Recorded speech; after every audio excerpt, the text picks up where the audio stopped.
성부와 성자와 성령의 이름으로 아멘. 예수님과 어머니 하나 되신 성심을 통해 아버지 뜻 안에서 기도드립니다. 사랑을 하느님 아버지, 오늘도 아버지를 사랑하지 못했던 수많은 빈 순간들, 하나 되지 못했던 그 모든 여백들을 채워드리는 마음으로 저희들의 갈망을 봉헌드립니다. 또 오늘도 온 인류가 아버지께 모욕과 역겨움과 배은망덕의 죄악을 저지른 것을 저희들이 배상과 보속하는 마음으로 이 사랑을 봉헌드리오니 부디 너그러이 받아주시어 아버지께 조그마한 위로가 되기를 청원드립니다. 오늘도 대한민국과 미국을 포함한 아버지께 속한 나라와 자녀들을 하나 되신 성심을 통해 아버지 뜻에 봉헌드리오니 이제 전체주의 모든 세력을 뿌리째 캐내어 모조리 다 아버지의 정화의 불로 불살라 주시고 이제 신적 질서와 진리에 근거한 아버지의 다스림으로 대한민국과 미국을 포함한 인류를 다스려 주시옵소서. 이 모든 기도 우리 주 예수 그리스도의 이름으로 기도드리나이다. 아멘. 성부와 성자와 성령의 이름으로 아멘. 안녕하십니까. 하나님의 뜻 성교의 피아수녀입니다. 오늘은 하느님 아버지께서 어떤 메시지를 주셨을까요? 여러분들과 함께 학습해 보도록 하겠습니다. 2022년 11월 26일 대중을 위한 메시지. 복되신 동정마리아께서 말씀하십니다. 찬미 예수님, 사랑하는 자녀들아, 오늘 나는 다시 한번 모든 창조물은 영혼들을 천국으로 데려와 성삼위와 나와 더불어 함께 있도록 하기 위해 만들어졌다는 사실을 너희가 깨닫도록 초대한다. 이 진리보다 더 우선시되는 것은 아무것도 없다. 재능이나 십자가든 하느님께서 세상에서 너희에게 베풀어 주신 모든 것을 천국에서의 영원한 기쁨이라는 너희 목표를 달성하기 위해 사용하여라. 너희가 이곳 천국에 오게 되면 너희는 오늘 내가 너희에게 한 말이 선의에서 나온 말임을 깨달을 것이다. 너희는 어떤 십자가에도 압도되지 마라. 나는 예수가 순환과 죽음을 겪을 때 보이지 않게 뒤에서 예수에게 힘이 되어 주었던 것처럼 항상 너희를 지지하고 있기 때문이다. 거룩한 사랑이 승리할 수 없을 정도로 너무 큰 일은 없다. 너희 삶의 모든 부분은 저마다 그 이유가 있어 너희에게 주어지는 것이다. 하느님께서 너희와 함께 계신다는 사실을 신뢰하면서 현 순간을 살아라. 성모님께서 주신 말씀이셨습니다. 사랑하는 성모님, 감사합니다. 오늘은 특별히 성모님께서 메시지를 주셨습니다. 첫 줄부터 보시면요. 사랑하는 자녀들아, 오늘 나는 다시 한번 모든 창조물은 영혼들을 천국으로 데려와 성삼위와 나와 더불어 함께 있도록 하기 위해 만들어졌다는 사실을 너희가 깨닫도록 초대한다. 그러니까 우리의 본적지를 가르쳐 주시는 거죠. 본적. 떠나오기 이전의 나라. 원래 우리가 살도록 만들어졌고 준비된 장소. 그것이 어디냐면 하느님이 계시는 그리고 아버지가 다스리시는 그곳에서 삼일체신 하느님 아버지와 어머니와 함께 살기 위해서 만들어졌다는 거예요. 근데 이제 하와가 죄를 짓는 바람에 지금 쫓겨나온 상태죠. 그래서 교도소 감옥 생활을 지금 하고 있는 거죠, 우리가. 그래서 인간은 제가 인간의 허와시를 설명드리면서 현재 변질된 인간의 모습을 설명하다 보니까 안 좋고 나쁜 것들만을 이렇게 여러 번 반복해서 말씀하게 되는데 사실 이제 변질되기 이전의 인간은 굉장히 존귀한 존재로 창조가 됐죠. 여러분, 온 우주 만물 중에 하느님의 속성을 그대로 담도록 창조된 건 오로지 인간만이 유일합니다. 그렇죠? 그러면 신이신 우리의 아버지의 모상을 담도록 창조됐다는 거는 아버지같이 신성도 잠재적으로 있는 거예요. 단지 발현이 안 된 거죠. 죄악으로 인하여 또 올바른 반향을 못함으로써 또 본연의 자신이 누군지 깨닫지를 못함으로써 그게 다 사장되고 묻혀버린 거죠.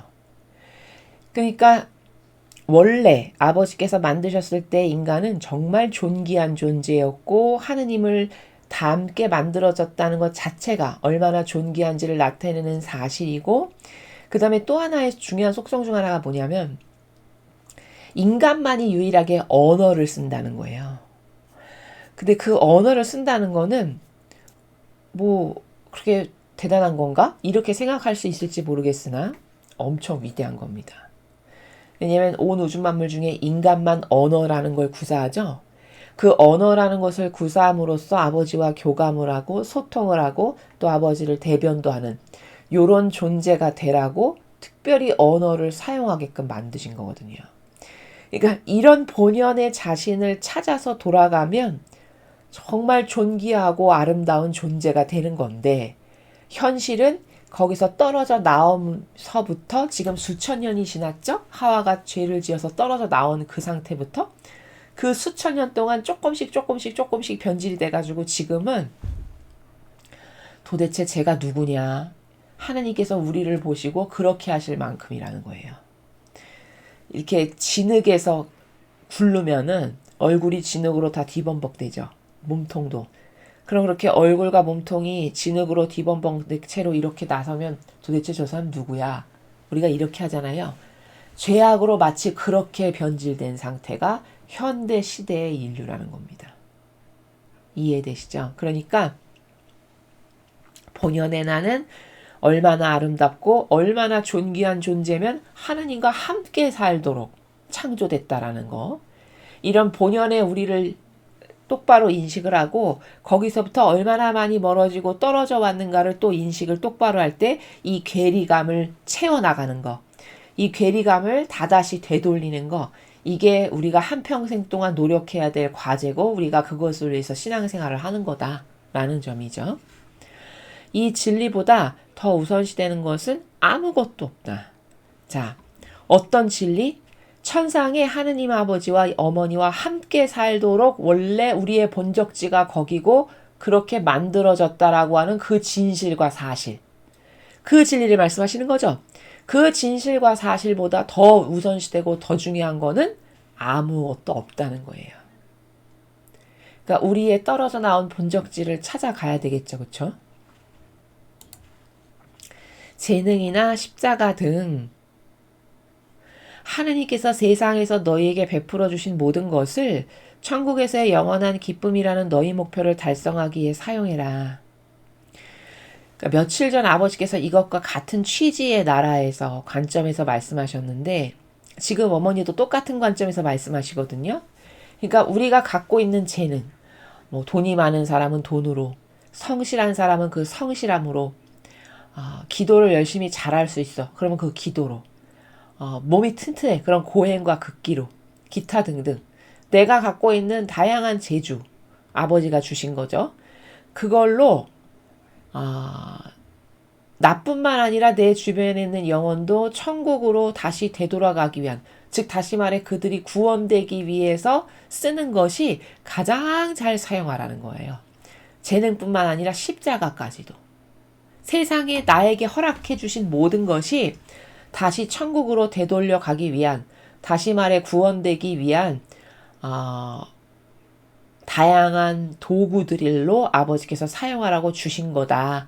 너는 그 목표를 올바르게 인지하고 그 목표를 달성하기 위해서 네가 가지고 있는 모든 것을 다 동원해라. 왜? 천상에 가는 것보다, 즉 구원받는 것보다 더 중요한 것은 없으니까. 그러니까 나만이 아니라 내 가족을 위해서, 그리고 주변에 내가 도울 수 있는 영혼에 이르기까지 그들 모두를 구원하기 위해서 필요한 모든 것은 다 동원해서 써라. 이런 말씀이죠. 너희가 이곳 천국에 오게 되면 너희는 오늘 내가 너희에게 한 말이 선의에서 나온 말임을 깨닫을 것이다. 자, 우리가 잘 살아서 다시 구원돼서 천상으로 가게 돼요. 그럼 거기 가서는 확인하게 된다는 거거든요. 지금 어머니 말씀이. 지금은 차원이 막히고 가려져서 안 보이지만 그때가 되면 영혼의 모습으로 우리가 회복되는 거잖아요. 그럼 영혼이면 다 볼 수 있겠죠. 그렇죠? 2차원의 나라니까. 그러면 그때가 되면 어머니께서 그때 이런 말씀하신 게 진짜 선의에서 나온 말씀이구나. 다시 말해 굉장히 중요한, 얼마나 중요한 것인지를 너는 천상에 네가 오게 되면 그때서야 깨닫게 될 거다. 이런 말씀입니다. 그러니까 지금 여기 천국에 돌아오는 게 영원한 기쁨이라고 말씀하셨잖아요. 이 영원한 기쁨이라는 거는 인생을 살면서 우리가 제일 중요하다라고 생각했던 그 찰나찰나의 순간들이 있었죠. 그 중에 하나가 예를 들어 뭐 학생이라면 수능 시험 보는 거다. 예를 들어 얼마 전에 뭐 수능이 끝났다고 하는데 수능 시험보다 그 대학 시험보다 이거는 더더 중요한 거라는 거예요. 그 수능 시험 한번 잘못 본 거는 다시 볼 수 있는 기회도 얼마든지 있잖아요. 근데 천상에 가서 누리는 영원한 기쁨이라는 거는 내가 이 지상에서 어떻게 반향을 하느냐에 따라서 내 반향에 따라 결정되는 것이기 때문에 죽고 나서는 되돌릴 수도 없고 두 번 다시 기회도 없어요. 그럼 단 한 번의 기회죠. 얼마나 중요할까요? 게다가 수능 시험이나 뭐 이런 것은 다시 도전할 수 있는 여러 번의 기회가 있고, 그쵸? 그러나 이것은 한 번의 기회밖에 없고 이런 수능 시험 같은 것은 내가 영원성의 나라나 내 영혼하고 결부되는 건 아니잖아요. 그죠? 육적 차원에서의 성공과 뭐 이런 것에 관련된 것이지. 그러나 내가 천상에 다시 돌아가냐 못 돌아가느냐는 것은 영원성의 나라에서 딱 한 번의 기회인데 영원하다는 거는 영원 묵은토록 지속적인 거죠. 그렇죠? 이런 거는 지상에서의 모든 것은 일시적인 거잖아요. 이건 일시적인 게 아니란 말이죠. 그럼 이것을 위해서 올인해야 되는 게 정상적인 사고방식이죠. 이게 계산기가 똑바로 작동하는 정상적인 사고방식이라는 거예요. 근데 모든 세상의 대다수의 사람은 지금 계산기가 올바르게 작동하고 있지 않은 거죠. 얼마나 중요한 게 이것이라는 것에 대한 인지조차도 하지 못할 만큼 아예 거기는 시커멓게 막아놓은 상태죠. 그런데 걱정도 없고 천하태평이잖아요. 이런 상태, 이런 영혼의 상태를 깨달을 수 있는가 과연. 이런 내용이죠. 너희는 어떤 십자가에도 압도되지 마라. 자, 모든 사람에게는 십자가가 있습니다. 여러분 보시기에 저 사람은 맨날 호호하하하하 울룰루 고통도 없고 맨날 잘 먹고 잘 살고 돈도 많고 행복할 거야. 그건 여러분의 생각에서 그런 겁니다. 이 지상에서는 아버지께서 각각의 영혼에다가 고유하게 주신 십자가가 다 있어요. 있을 수밖에 없어요. 일단 원죄로부터 태어난 죄인이기 때문에 그 죄악의 무게가 누구에게나 다 있다는 겁니다. 근데 문제는 그 십자가를 아주 처치 곤란하고 이를 바득바득 깔면서 지겨워야 할 대상이냐? 절대 그런 게 아니라는 것에 대한 이 인식의 오류를 또 어떻게 올바르게 바로잡을 거냐? 이것 또한 한참 설명해야 될 중요한 문제죠. 그렇죠? 지금 어머니는 어떤 십자가가 너한테 와도 너는 그것에 압도당하는 게 뭐죠? 짓눌리고 영향받는 거죠. 그렇죠? 짓눌리고 영향받아서 내가 그것 때문에 영혼이 찌그러지는, 이러면 안 된다는 거예요. 왜? 다 이유가 있어서 너에게 필요해서 그나마도 주신 거니까. 이런 말씀이죠. 나는 예수가 순환과 죽음을 겪을 때 보이지 않게 뒤에서 예수에게 힘이 되어 주었던 것처럼 항상 너희를 지지하고 있기 때문이다. 자, 십자가에 압도되지 마라. 왜? 내가 항상 너를 지지하면서 네 옆에서 너를 돌보고 도와주고 있거든. 그러니까 힘을 내렴. 이런 말씀이죠. 심지어 나는 있지, 우리가 보통 예수님의 순환을 생각했을 때 예수님만 버거웠다라고 생각하기 쉽습니다. 그러나 성모님도 똑같이 고통스러우셨어요. 이거는 부모님이시면 너무 이해를 잘 하실 거예요. 아니 어쩌면 정신의 차원에서는 성모님이 더 고통스러우셨을 거예요. 왜냐? 부모님들 이런 거 경험하시죠? 자녀가 예를 들어 아파. 근데 그 불치병이야. 그러면 자녀가 불치병을 겪으면서 겪는 고통을 맨날 지켜봐야 되는 그 오그라드는, 심장이 조그라드는 심정 아시죠? 그게 뭔지. 막 이렇게 심장을 누가 이렇게 쥐어 짜는 것과 같은 그런 고통. 이런 거는 당해보신 분은 아실 텐데 차라리 그러면서 어떤 생각이 들죠? 차라리 내가 아팠으면. 이런 생각 하실 거라는 거죠. 성모님은요, 그럼. 우리는 원죄가 있는 죄악의 인간인데도 그렇잖아요. 그럼 성모님은 예수님이 순환받으실 때 어떠셨을까요? 말도 못했겠죠, 그 고통이. 오죽하면 성모님의 7고 기도가 있잖아요. 고통의 7개의 기도가. 얼마나 한평생 고통스럽게 사셨으면. 그렇죠. 그래서 이 정신이 고통스러운 게 육적 차원에 사는 사람은 정신이 고통스러운 것을 잘 이해하지 못하겠지만 본질의 차원에서 살아가는 사람에게는 정신이 고통스러운 게 정말 큰 고통이거든요. 그러면 그런 차원에서 생각했을 때 성모님의 고통이 얼마나 큼지막한 이따시만한 바위로 짓누르는 그런 정신적 고통과 아픔이셨을까를 조금 가늠해 볼 수 있죠. 그래서 그런 예수님이 순환과 죽음을 겪으셨을 때도 어머니는 육으로 봤을 때는 하나도 안 고통스러운 것처럼 보이겠지만 묵묵히 따라가시면서 그 고통을 함께 짊어지고 나누셨고 또 예수님께 힘이 되어드렸고 이런 것을 하셨다라는 것을 잘 인지할 수 있어야 하고 내가 그렇게 했던 것처럼 너도 내 자녀니 너를 항상 지키고 보호하고 돌보고 있는 엄마가 옆에 있다라는 거를 너는 항상 마음에 큰 위안으로 삼고 지지로 삼고 그래서 의탁하고 내어 맡기고 거기서 안식을 누리고 평화를 누려라 이런 말씀이시죠. 거룩한 사랑이 승리할 수 없을 정도로 너무 큰일 없다. 그러니까 네가 봤을 때, 즉 세상의 관점이 봤을 때 저 고통은 너무 심해. 저런 인간적 고통은 못 버틸 거야. 예를 들어서 그런 거는 인간 세상사에서나 그렇게 볼 거지 사실 본질의 차원에서 봤을 때 거룩한 사랑이 승리할 수 없을 정도로 큰 고통 이런 일은 없단다. 이런 말씀이세요. 다시 말해 거룩한 사랑이 못 해낼 일은 하나도 없다. 그러니까 너는 나를 믿고 나에게 의탁하고 내가 너를 보호하고 있다는 것을 신뢰해서 늘 나에게 의탁하고 내어 맡기고 하나 되고 이렇게 하렴 이런 말씀이죠. 너희 삶의 모든 부분은 저마다 그 이유가 있어 너희에게 주어지는 것이다. 이거는 뭐 이제 고통에 대해서 하도 많이 말씀드렸기 때문에 다 이해하시죠? 근데 참 신비로운 게 뭐냐면 사람마다 고통이 있잖아요. 근데 지금 이유가 있어서 주신다고 하시잖아요. 근데 신비로운 게 뭐냐면 얼마나 그 고통의 무게를 아버지께서 잘 다시겠어요. 그래서 죽을 고통은 안 주세요. 무슨 말이냐? 못 지고 가지 못할 고통은 안 주신다는 거예요. 하느님의 법칙이. 아무리 고통을 주셔도. 왜냐하면 그 목적이 내가 쟤를 죽여야지 그럴 목적으로 주시는 게 아니기 때문에 이해되시죠? 마귀라면 내가 저거를 죽여버려야지 이렇게 하는 목적성이겠지만 하느님이 허락하시는 이 모든 고통과 십자가라는 거는 내가 쟤가 꼴보기 싫으니까 죽여버려야지 이런 목적으로 주시는 게 아니고 저 영혼에게 더 유익이 되게끔 주시는 거기 때문에 절대 지고 가지 못할 정도의 강도로 고통을 주시진 않는다는 거예요. 납득이 되고 이해가 되시죠?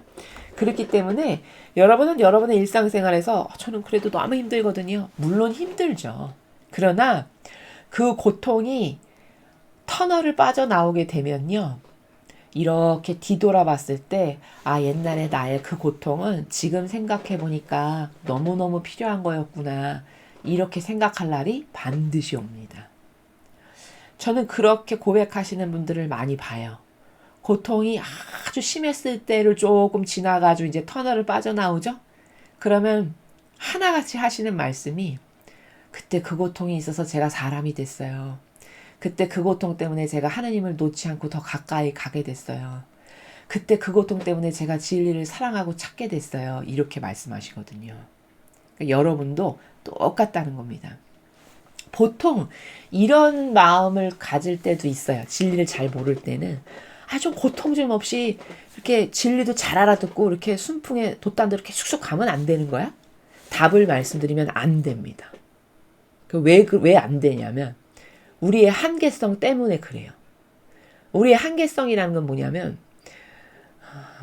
그 인간의 그 한시적인 것에서부터 발로되는 그 부족한 속성이 닥치고 겪어봐야 심각성을 아는. 이건 누구나 다 그렇거든요. 그게 한시적인 한계성에 봉착된 인간의 어떤 극복되어야만 하는 그런 속성 중에 하나예요. 그러니까 모든 사람이 아주 닥치고 처절하게 그걸로 뭔가를 당해보고 이러면 정신을 차려서 막 경각심을 갖고 이러는데 그렇지 않죠? 그러면 경각심을 갖는다 해도 그게 순도가 떨어져요. 100으로 경각심을 갖지 않고 한 20, 10% 이렇게 갖는다는 거죠. 어쩔 수 없는 인간의 죄악, 원죄로부터 오는 한계라고 생각이 되고요. 그렇기 때문에 인간은 고통으로 깨닫는 게 진짜예요. 왜냐면 그래야만 처절하고 절절하게 깨달아요. 그럼 두 번 다시 그런 반복적인 것을 행하지 않게 돼요. 그 큰 경험을 통해서. 그렇기 때문에 고통 없이 그냥 순풍에 돛단 듯 진리도 알면서 하나님도 사랑하면서 고통도 없이 이렇게는 안 살 수 없는 건가요? 답을 말씀드리면 그렇게 사는 것은 안 된다. 그러니까 이런 명언을 신자분들에게 가끔 말씀드리는데 고통 없기를 바라는 순간 그때부터 고통이 시작된다. 이렇게 말씀드리거든요. 고통 좀 없이 살아봤으면 그 마음을 갖는 것 자체가 고통을 불러들이는 거예요. 이해되시죠? 그래서 고통이라는 거는 제가 말씀드렸죠. 산삼 먹는 것보다 더 중요하고 더 내 영혼에게 보약이 되는 거다. 그런 고통을 주신 하나님께 오히려 감사해야 된다. 이게 내가 뭔가 지금 인간 만드시려고 나를 혹은 나에게 뭔가 성숙한 뭔가를 깨닫게 하시려고 인격을 성장시키시려고 혹은 그 죄악의 구렁텅이에서 나오라고 기타 등등 이유는 엄청 많겠죠. 사람마다 다르니까요. 그런 것을 위해서 아버지께서 주시는 훌륭한 선물이고 보약이다. 이게 답입니다. 이게 결론이고 그러니까 여러분은 여러분의 삶에서 동반되는 그런 모든 것들을 불평불만하면 오히려 까먹는 순간이에요. 아버지께 모욕이나 드리면서 그렇게 반향하지 말고 나에게 지금 선물 주시려고 은총 주시려고 혹은 나를 지금 시험하시는구나. 기타 등등의 다양한 이유로 나에게 이유가 있고 필요해서 주신다. 이게 답이라는 사실을 여러분이 인지하셨으면 좋겠습니다. 하느님께서 너희와 함께 계신다는 사실을 신뢰하면서 현순간을 살아라. 자, 너의 삶에서 주어지는 모든 고통은 다 너는 못 보지만 나는 보거든. 본질의 차원에서 다 이유가 있어서 주신 거야. 그러니까 너는 하느님 아버지께서 너를 떠나지 않고 항상 함께 옆에 계신다는 것을 굳게 믿고 신뢰하면서 그러면서 매 순간순간을 그런 아버지께 의탁하고 내어 맡기고 어떻게 하면 너의 의지를 더 버릴까. 오히려 그런 것에 관심사항을 갖고 이렇게 살렴라고 어머니께서 지금 자녀들에게 주시는 격려의 메시지입니다. 자, 그래서 오늘 이 메시지는 성모님께서 특별히 주셨는데 우리의 본적지가 어딘지를 깨달아야 된다는 것. 원래 나는 변질되기 이전에 나는 훌륭하고 아름답고 고결한 영혼으로 창조됐다. 하느님을 닮은 모상으로. 거기로 다시 돌아가는 게 내가 한평생 노력해야 될 거고 그것이 나의 인생에 있어서의 유일한 목표고 목적지다라는 것을 한시도 잊으면 안 된다. 그러므로 나뿐만 아니라 내 가족이나 내 주변에 하느님께서 보내주시고 맡겨주신 이들을 그들도 그 나라에 가게끔 내가 최선을 다해서 내가 가진 모든 것을 동원해서 돕는 거. 그게 아버지께서 옳다. 너는 옳게 잘 살고 있어. 라고 보시는 관점이다. 라는 것이고요. 그러기 위해선 인생에서는 다양한 십자가가 동반되는데 그 십자가를 이해하는 건 본질의 차원을 보지 못하는 내 입장에서는 고통이고 왜 이런 것을 나에게 주시는 거야 라고 불평을 할 수 있지만 본질의 차원에서 성모님이 보시고 예수님이 보셨을 때는 쟤는 저 십자가 때문에 인간 됐다. 쟤는 저 십자가 아니었으면 하느님 버렸어. 쟤는 저 십자가 때문에 인격이 그나마 지금의 인격으로 성숙됐어. 기타 등등. 이런 다양한 이유 때문에 주시는 것이니까 오히려 감사하게 생각하고 저를 사랑하셔서 이런 십자가를 주심이 감사드립니다. 이렇게 기도할 수 있는 양심이 된다면 그 영혼은 똑바로 살아가고 있는 거고 반향을 잘하는 거다. 이렇게 정리할 수 있겠습니다. 오늘 주신 소중한 말씀 진리의 나라 하느님께 감사드리면서 여러분의 마음에 새기시고 뼈와 골수에 새겨질 수 있는 은총을 주십시오라고 기도하셨으면 좋겠습니다. 이상으로 2022년 11월 26일 대중을 위한 메시지 해설을 마치겠습니다. 감사합니다.